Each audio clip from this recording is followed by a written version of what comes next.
નમસ્કાર. આજે આપણે એક એવા જીવની વાત કરવાના છીએ જે દેખાવમાં બિલકુલ સાદો લાગે પણ હકીકતમાં એના કરતાં ઘણો વધારે જટિલ અને અદ્ભુત છે. એક એવું પ્રાણી જે ક્યારેય હલતું ચલતું જ નથી. ચાલો આ રહસ્યમય જીવ વિશે વધુ જાણીએ. હવે વાદળી કે સ્પોન્જ શબ્દ સાંભળીએ એટલે તરત મગજમાં શું આવે? કાં તો રસોડામાં વાસણ ઘસવાની વાદળી અથવા તો પછી નહાવા માટેની વસ્તુ, ખરું ને? પણ ક્યારે એવો વિચાર આવ્યો છે કે આ વસ્તુ એ મૂળમાં છે શું, ક્યાંથી આવે છે? તો જુઓ, કદાચ વિશ્વાસ નહીં આવે પણ આ હકીકત છે. આપણે જે નહાવાની વાદળી વાપરીએ છીએ ને, એ ખરેખર તો યુસ્પોન્જિયા નામના એક જીવંત પ્રાણીનું હાડપિંજર એટલે કે એનું કંકાલ છે. હા, આ બિલકુલ સાચું છે. આ એક પ્રાણી છે. તો ચાલો આ અજાયબીને જરા વૈજ્ઞાનિક રીતે સમજીએ. આ બધા પ્રાણીઓ સછિદ્ર એટલે કે પોરીફેરા સમુદાયના સભ્યો છે અને રસપ્રદ વાત એ છે કે આ પૃથ્વી પરના સૌથી જૂના, સૌથી પ્રાચીન બહુકોષીય જીવોમાંથી એક છે. એમના નામમાં જ એમની ઓળખ છુપાયેલી છે. પોરીફેરાનો મતલબ જ થાય છિદ્રોવાળું શરીર. એમના આખા શરીર પર નાના નાના અસંખ્ય છિદ્રો હોય છે. મોટાભાગે તો આ દરિયાના ખારા પાણીમાં જ રહે છે.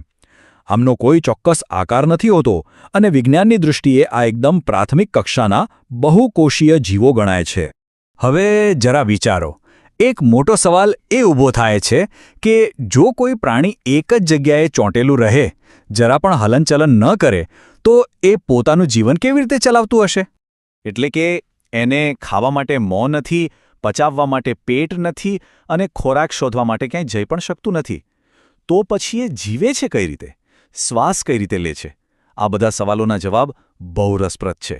અને આ બધા જ સવાલોનો જવાબ એની એકદમ અનોખી શારીરિક રચનામાં છુપાયેલો છે. એ છે એનું જલવહન તંત્ર, જેને નલિકા તંત્ર પણ કહે છે. કહી શકાય કે આ એક સિસ્ટમ જ એના જીવનનો આખો આધાર છે.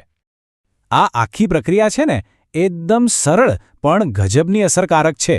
જુઓ, પાણી એના શરીર પર રહેલા હજારો નાના નાના છિદ્રો, જેને ઓસ્ટિયા કહેવાય છે, ત્યાંથી અંદર પ્રવેશે છે. ત્યાંથી એ સીધું એની મધ્યમાં આવેલી ગુહા એટલે કે સ્પોન્જોસીમાં જાય છે અને છેલ્લે ઉપરની બાજુએ આવેલા એક મોટા છિદ્ર આસ્યકમાંથી બહાર નીકળી જાય છે. બસ આટલું જ. પણ આ પાણીનો પ્રવાહ ચાલુ કોણ રાખે છે? એનું પણ એક એન્જિન છે. આ છે કોલર કોષો અથવા ચોઆનોસાઇટ્સ. આ ખાસ પ્રકારના કોષો છે ને, એમની પૂંછડી જેવી રચના સતત હલાવ્યા કરે છે. આનાથી પાણીનો પ્રવાહ બને છે અને આ જ પ્રવાહ એના માટે ખોરાક અને ઓક્સિજન અંદર લાવે છે અને શરીરમાંથી કચરો બહાર લઈ જાય છે. એટલું જ નહીં, આ કોષો ખોરાકના કણોને પકડીને પચાવી પણ લે છે. એટલે કે બધું કામ આ એકલા જ કરે છે. હવે વાદળીનું શરીર તો એકદમ નરમ હોય, તો પછી એ પોતાનો આકાર કેવી રીતે જાળવી રાખે છે? એનું કારણ છે એની અંદર આવેલું અંતઃકંકાલ. આ કંકાલ કાં તો કેલ્શિયમ કે સિલિકાના બનેલા નાના નાના કાંટા જેવું હોય, જેને સ્પિક્યુલ્સ કહેવાય, અથવા તો પ્રોટીનના લવચીક રેસાઓનું બનેલું હોય છે, જેને સ્પોન્જિન કહેવાય છે. આ જ કારણે એ તૂટી જતું નથી. અને એવું નથી કે બધી વાદળીઓ એક સરખી જ હોય. આ સમુદાયમાં જબરદસ્ત વિવિધતા છે. જેમ કે અહીં ઉદાહરણ તરીકે સાયકોન છે, જે દરિયામાં મળે છે, અને બીજી તરફ છે સ્પોન્જીલા, જે તળાવ કે નદીના મીઠા પાણીમાં પણ જોવા મળે છે. સારું, હવે એમના જીવનની એક બીજી રસપ્રદ વાત પર આવીએ, એમનું પ્રજનન. એમની પ્રજનન કરવાની રીતો પણ એમના જીવન જેટલી જ અનોખી છે. મૂળભૂત રીતે એ બે રીતે પ્રજનન કરે છે. એક છે અલિંગી પ્રજનન, જેમાં જો વાદળીનો કોઈ ટુકડો તૂટીને અલગ થઈ જાય તો એ ટુકડામાંથી જ આખી નવી વાદળી બની જાય છે. અને બીજી રીત છે લિંગી પ્રજનન. આમાં પણ એક ખાસિયત છે, તે ઉભયલિંગી હોય છે. મતલબ કે એક જ પ્રાણી શુક્રકોષ અને અંડકોષ બંને પેદા કરે છે. અતૂટ બંધનનું પ્રતીક. સાંભળવામાં કેટલું રોમેન્ટિક લાગે છે, નહીં? પણ સવાલ એ છે કે આનો એક સાધારણ વાદળી સાથે શું લેવા દેવા હોઈ શકે? ચાલો આની પાછળની વાર્તા જાણીએ. આ કહાની છે યુપ્લેક્ટેલા નામની એક ખાસ વાદળીની. એનું બીજું નામ છે વીનસ ફ્લાવર બેસ્કેટ. થાય છે એવું કે ઝીંગાની એક નાનકડી જોણી, એક નર અને એક માદા, જ્યારે સાવ નાના હોય ત્યારે આ વાદળીની અંદર રહેવા માટે ઘૂસી જાય છે. પણ પછી સમય જતાં એ અંદર જ મોટા થઈ જાય છે અને વાદળીના જાળી જેવા કંકાલમાંથી બહાર જ નથી નીકળી શકતા. એટલે પછી એ બંને આખી જિંદગી એ વાદળીની અંદર જ સાથે વિતાવે છે. અને બસ આ જ કારણ છે કે જાપાનમાં લોકો આ વાદળીને લગ્નમાં ભેટ તરીકે આપે છે, આજીવન સાથ અને અતૂટ બંધનના પ્રતીક તરીકે. છે ને કમાલની વાત? એમની ટકી રહેવાની તાકાત પણ જબરદસ્ત છે. ખાસ કરીને સ્પોન્જીલા જેવી મીઠા પાણીની વાદળીઓ. જ્યારે તળાવનું પાણી સુકાઈ જાય અથવા વાતાવરણ બહુ ખરાબ થઈ જાય ત્યારે એ પોતાના કોષોને એક મજબૂત કવચની અંદર બંધ કરી દે છે. આ કવચને જેમ્યુલ્સ કહેવાય છે.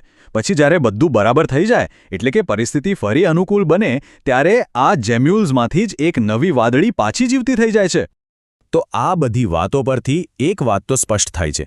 ભલે આ જીવ દેખાવમાં સાવ સાદો લાગે, પણ એની આંતરિક રચના કેટલી જટિલ અને કેટલી કાર્યક્ષમ છે.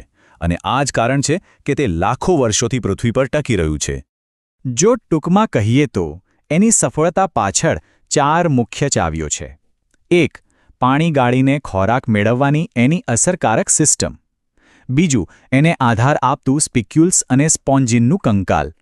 3. પ્રજનન માટેની એની અલગ અલગ રીતો. અને 4. કોઈપણ પરિસ્થિતિમાં ટકી રહેવાની એની ગજબની ક્ષમતા. આમ આ સાધારણ લાગતા જીવો એક મોટો સવાલ ઊભો કરે છે. એ આપણને વિચારવા પર મજબૂર કરે છે કે પ્રકૃતિની નાનામાં નાની બનાવટમાં પણ કેટલી ઊંડી સૂઝબૂઝ અને કેટલી અદ્ભુત ઇજનેરી છુપાયેલી હોઈ શકે છે. ખરેખર કુદરતની કરામતનો કોઈ જવાબ નથી.